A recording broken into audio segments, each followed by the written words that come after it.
sekarang kita akan masuk ke topik utama, di mana kita mau menceritakan visi 2030. Ini penting sekali. Jadi gini, Anda berbisnis, Anda mengelola negara, Anda pejabat negara, visi itu penting. Jadi man without visi atau man without vision gitu ya, manusia tanpa visi itu Paris akan hilang gitu. Nah, kita akan memulai dengan kata-kata visi 2030. Bukan karena saya punya video sebanyak 24 video yang menceritakan tentang visi 2030, bukan itu aja, tetapi hari ini saya akan membuka apa yang dimaksud dengan visi 2030 supaya Anda mengerti, sahabat semua mengerti, besok nih tahun 2021 apakah ekonomi naik, apakah turun, 2022 kemana, 2023 kemana, 2024 kemana, 2030 kemana. Anda dapat big trendnya. Ingat, trend is our friend gitu ya. Itu yang penting, kita menemukan trendnya. Trend is our friend, saya ulangi sekali lagi. Jadi kita mau melihat ke depan ini trendnya kemana, apakah ke bisnis atau ke properti atau perang dan lain sebagainya. Baik teman-teman, saya akan menceritakan tentang visi 2030 tapi dari sisi konspirasi. Nah, menarik gak tuh? Sekali lagi saya ulangi. Kita akan menceritakan visi 2030 dari sisi konspirasi. Ini agak sedikit kurang ajar nih judul. Jadi gini, saya pernah mengatakan bahwa setelah pemilihan raya di Amerika, pilpres di Amerika, menang nggak menang Trump, tugas COVID selesai, maka COVID tidak lagi menjadi political tool, tapi sudah menjadi pandemik biasa. Ini saya perlu jelaskan, dan COVID akan hilang, bukan COVID-nya, tapi beritanya akan hilang, berkurang. Bahkan mungkin nanti Anda 6 bulan lagi atau 9 bulan lagi ada kecil sekali yang mendengar masalah COVID, tetapi COVID-nya masih ada. Ini yang harus diingatkan sekali lagi ya.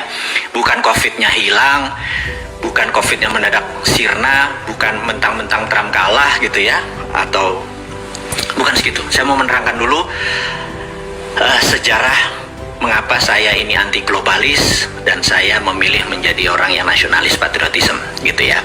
Ceritanya adalah ini harus ya. Jadi globalis ini punya 20 step, dan ini sebenarnya bulan Maret 2020 kemarin saya katakan bahwa globalis punya 20 step. Saat ini saya lupa step ke-9 kali ya, tapi saya akan ulangi satu persatu. Jadi kenapa globalis ingin menguasai dunia? Oke, sekali lagi, ini pelajaran hari ini yang cuma 20 menit, tetapi saya minta izin untuk mundur sebentar ke pelajaran sejarah, di mana dulu waktu saya di akademi selalu diingatkan guru-guru saya bahwa sejarah itu berulang, karena ada baiknya Anda mempelajari sejarah dengan baik. Oke, saya mau menceritakan sedikit informasi buat sahabat semua. Pasti sahabat semua di depannya ada Google, mudah-mudahan Google, tanya ke Google, apa itu Friday the 13th? Jadi malam ini adalah malam Jumat, Friday the 13th. Itu ada peristiwa besar Oktober tanggal 13 hari Jumat di tahun 1307. Kalau Anda boleh cek apa sih yang terjadi di Friday the 13th bulan Oktober 1307 gitu ya. Dan itu disebut bahkan Friday the 13th itu atau Jumat ke-13 tanggal 13 itu dianggap menakutkan, menyeramkan dan lain sebagainya. Sebenarnya apa sih yang terjadi gitu ya? Anda boleh lihat sekarang di Google apa yang terjadi. Jadi sejarah ringkasnya adalah disitulah terbantainya Knight Templar atau kesatria Templar, pasukan perang salib, dibantai habis oleh pemimpin atau raja Prancis. Oke, sebentar, saya sabar dulu, mundur dulu ya teman-teman ya, mundur dulu, sabar, mundur dulu. Kita mundur dalam sejarah Islam, kita kenal ada perang Sabil.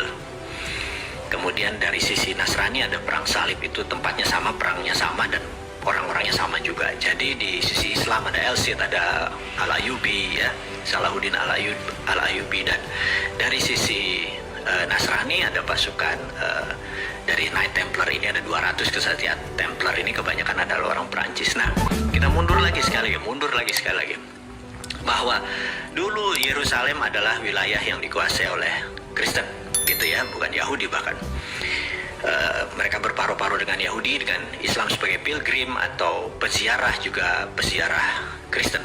Nah, pada saat mereka berziarah itu sering dalam perjalanan Eropa ke Yerusalem sering terjadi perampokan dan lain sebagainya.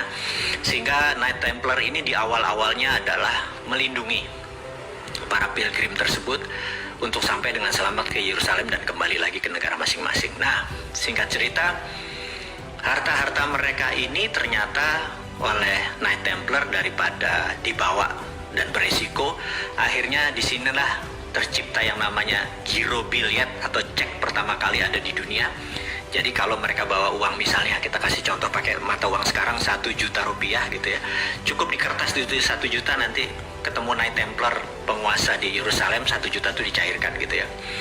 Ini adalah transaksi keuangan awal-awal dulu gitu ya, dan pemegangnya, pengontrolnya adalah Knight Templar. Nah, ada 200 kesatria dan kebanyakan adalah orang Perancis. Jadi mereka adalah jago-jago perang di zamannya perang salib dan perang Sabil itu hampir nggak ada yang mati dari Templar. Memang jago sekali mereka bertempur atau berperang. Nah, singkat cerita,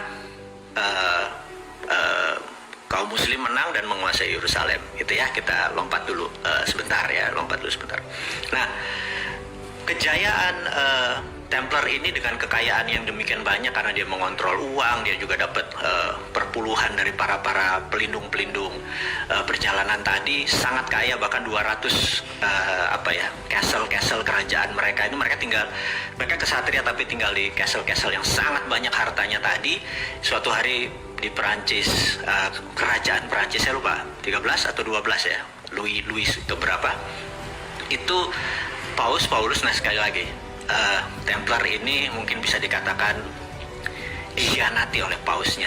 Paus melihat bahwa hartanya Templar ini boleh diambil lagi sama Vatikan atau sama Paus, di mana dia minta dukungan dari raja. Sekali lagi, sementara Raja Perancis juga memerlukan harta yang banyak dan sangat iri dengan kesuksesannya kaum Templar ini, dan mereka membuat mereka membuat strategi, membuat skenario akan menyerang atau menangkap atau membunuh para kesatria Templar ini. Dan peristiwa itu terjadi pada tanggal 13 hari Jumat Oktober 1307. 40% Templar mati, habis semua mereka. To our surprise, alias yang mengejutkan adalah tidak ada 1 sen pun atau tercecer atau emas atau barang-barang berharga yang mereka bisa ambil dari castle atau istana-istana para Templar tersebut. Dan ini sangat mengejutkan. Ternyata mereka berhasil menghilangkan atau membawa lari ataupun bagaimana, dan benda itu nilainya luar biasa besar. Oke, kita lompat ceritanya. Cerita Templar selesai. Templar tahu-tahu tidak ada di permukaan. Dan di abad itu adalah abad 14 ya, 13 sekian. Di abad 15 ada yang menarik. Teman-teman boleh cek. Semua penemuan-penemuan besar itu ada ongkosnya. Galileo Galilei, Copernicus, Gutenberg menciptakan mesin printing. Saya lupa apa yang tercipta, mungkin Newton dengan teori Principia of Mathematicanya gitu ya. Pada saat 14 sekian dan 15 sekian, mendadak Eropa menjadi dunia baru, pinter semua dan teknologi maju dengan cepat. Padahal teknologi dan kemajuan teknologi dan peradaban itu memerlukan biaya mahal. Nah, maka sejarawan sekali lagi menduga